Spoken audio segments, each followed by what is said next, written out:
क्या आपको पता है कि इसरो ने जो मंगलयान भेजा था उसका माइलेज कितना था? सिर्फ 7 रुपए पर किलोमीटर। अब आप खुद सोचिए कि जिस देश में हम रहते हैं वहां पर कार से लेकर बाइक तक के माइलेज को लेकर पूछते रहते हैं, उस देश में ये माइलेज कहां स्टैंड करता है।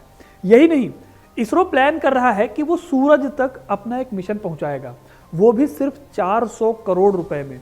जो अभी चंद्रयान 3 चांद तक पहुंचा था उस पर भी इसरो ने सिर्फ 615 करोड़ रुपए खर्चे थे। यानी सूरज के मिशन पर चंद्रमा के मिशन से भी कम खर्चा आएगा। अब आखिर इसरो अपने मिशन इतने कम पैसों में कैसे पूरे कर लेता है, यही कहानी आज हम जानेंगे इसरो के इतिहास के जरिए।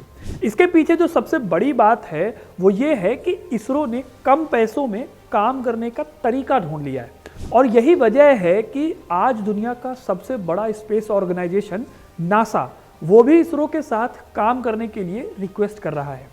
आखिर ऐसा क्या है इसरो के पास जो अमेरिका के नासा या फिर रशिया की स्पेस एजेंसी के पास नहीं है? दोस्तों, एक टाइम था जब लोग ये सवाल कर रहे थे कि इसरो जैसे संगठन की जरूरत ही क्या है। कुछ न्यूज़पेपर्स ने तो ये तक कहा था कि इंडिया को अभी राइस की जरूरत है, ना कि रॉकेट्स की। लेकिन तब से लेकर अब तक कहानी बदल चुकी है। आज इसरो दुनिया की सबसे सक्सेसफुल स्पेस एजेंसीज में से एक बन चुका है। अब सोचने वाली बात यह है कि ऐसा पॉसिबल कैसे हुआ। यह बात है अपनी कमजोरियों से सीखने की। अपने 54 साल की हिस्ट्री में इसरो ने अपनी हर कमजोरी से कुछ ना कुछ ऐसा सीखा जिसने उसे और भी ज्यादा स्ट्रॉन्ग किया। यह काम उसने किया कैसे, यही कहानी मैं आपको सुनाने वाला हूं, क्योंकि अपना इतिहास नहीं जानोगे तो खुद को कैसे पहचानोगे। नमस्कार, मेरा नाम है सिद्धार्थ सिंह और आप देख रहे हैं हिस्ट्री कनेक्ट। तो कहानी शुरू होती है दोस्तों 1950 के बाद से। दूसरा वर्ल्ड वॉर खत्म हो गया था। रूस और अमेरिका एक दूसरे के दुश्मन बन चुके थे। पहले इनकी लड़ाई जमीन पर कब्जे की थी, जो धीरे धीरे स्पेस पर कब्जे की हो गई थी। ठीक ऐसे ही टाइम पर भारत के अहमदाबाद में बैठा एक साइंटिस्ट इन एक्टिविटीज को बहुत क्लोजली ऑब्जर्व कर रहा था।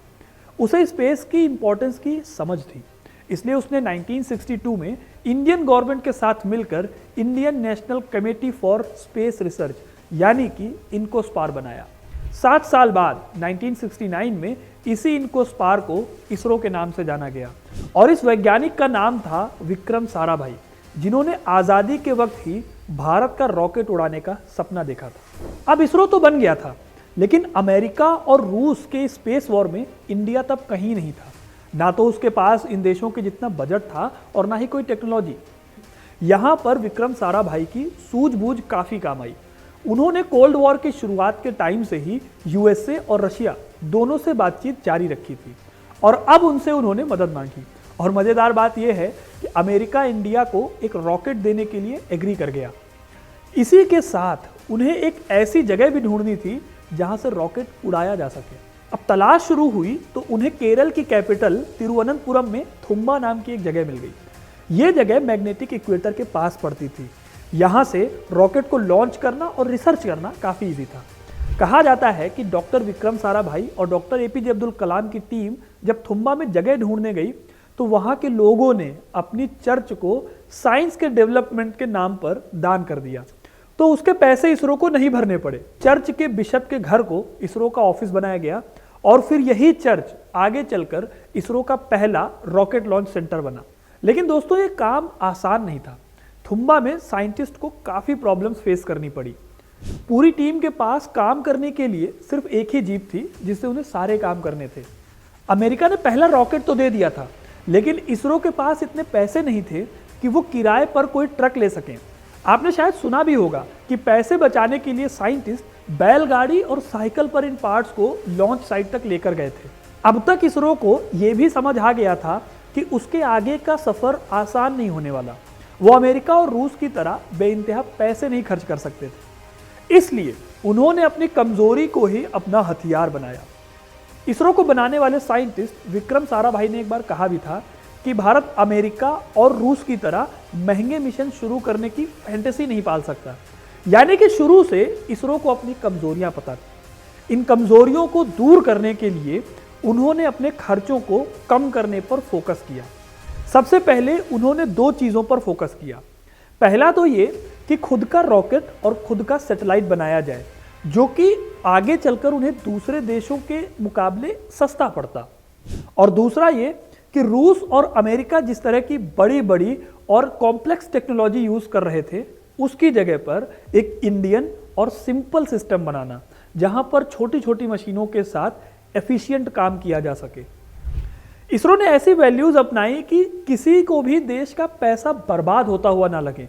इन्हीं वैल्यूज और हार्ड वर्क के दम पर 1975 में इंडिया ने अपना पहला सैटेलाइट आर्यभट्ट बना लिया। लेकिन हमारे पास रॉकेट नहीं था, इसलिए इसरो ने रशिया की हेल्प ली। सैटेलाइट बनाने के बाद अब इंडिया ने रॉकेट बनाने पर फोकस किया और फाइनली 1980 में इसरो ने अपना पहला खुद का रॉकेट डेवलप कर लिया और इस रॉकेट से उन्होंने रोहिणी सैटेलाइट को लॉन्च किया। यानी कि अपने खर्चों को कम करने के लिए जो इंडियन सैटेलाइट और रॉकेट बनाने का प्लान था वो पूरा हो चुका था। अब जरूरत थी उन जगहों पर फोकस करने की जहां से खर्चों को और कम किया जा सके। इसलिए इसरो ने रिस्क लेना शुरू किया। एग्जाम्पल के लिए 1981 में इंडिया ने अपना पहला कम्युनिकेशन सैटेलाइट लॉन्च किया। इसका नाम था एप्पल। लेकिन लॉन्च से पहले ही इसमें कुछ प्रॉब्लम्स आ गई थी। साइंटिस्ट को इस सैटेलाइट का एंटीना टेस्ट करना था, लेकिन इसके लिए इसरो के पास टाइम भी कम था और प्रॉपर एंटीना रेंज भी नहीं थी। ना ही उनके पास कंप्यूटर्स थे जिनकी हेल्प से वो टेस्ट का एनालिसिस कर पाते। फिर उन्होंने एक रिस्क लिया। किसी महंगी टेक्नोलॉजी की बजाय उन्होंने सिर्फ 150 रुपए में एक बैलगाड़ी हायर की और उस पर एप्पल सैटेलाइट को रखा ताकि उन्हें एक ओपन फील्ड में नॉन मैग्नेटिक फील्ड मिले जहां से एंटीना को टेस्ट किया जा सके।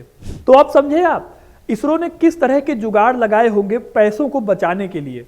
इसी तरह से इसरो ने अपने रॉकेट्स को नासा की तरह 6-6 बार टेस्ट नहीं किए, बल्कि सिर्फ 3 बार टेस्ट करने शुरू किए। लेकिन हर टेस्ट में क्वालिटी चेक बहुत स्ट्रिक्ट होता था। अब अगर आपको लगता है कि इतने से ही इसरो का काम हो गया, तो ऐसा नहीं है। किसी भी मिशन को शुरू करने से पहले इसरो इस बात का पूरा ध्यान रखता है कि उनके पास पहले से कौन सी ऐसी चीजें हैं जिन्हें अलग अलग जगहों पर यूज किया जा सकता है। एग्जाम्पल के लिए चंद्रयान ले लीजिए। जब इसरो ने इसे लॉन्च किया था तो इसमें 30% ऐसी मशीनें थी जो कि पहले से ही कहीं ना कहीं यूज हो रही थी। इसलिए ये मिशन इसरो को काफी सस्ता पड़ गया। यह इंटरेस्टिंग बात है, लेकिन इससे भी ज्यादा जो आपको हैरान करेगी बात वो ये है कि इस साल जो चंद्रयान 3 लॉन्च किया गया वो असल में चंद्रयान 2 से भी सस्ता था।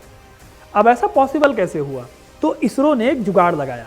असल में चंद्रयान 2 का ऑर्बिटर पहले से ही चांद के ऑर्बिट पर मौजूद था, तो इसरो को लगा कि चंद्रयान 3 के लिए एक नए ऑर्बिटर पर पैसा क्यों बर्बाद करना, पुराने वाले ऑर्बिटर को ही यूज कर लेते हैं। इस तरह से इसरो ने एक रिस्क लिया और इस रिस्क का उसे फायदा भी मिला। ठीक ऐसे ही जब मंगलयान लॉन्च किया गया तब भी इंडिया ने बहुत केयरफुली अपने सैटेलाइट का साइज छोटा रखा, जो नासा के सैटेलाइट से काफी सस्ते में बन गए थे।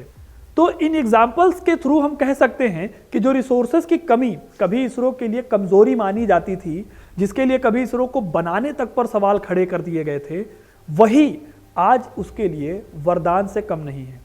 आज भी इसरो को नासा से 10 गुना कम फंड मिलता है, लेकिन फिर भी इसरो की अचीवमेंट किसी से भी कम नहीं है।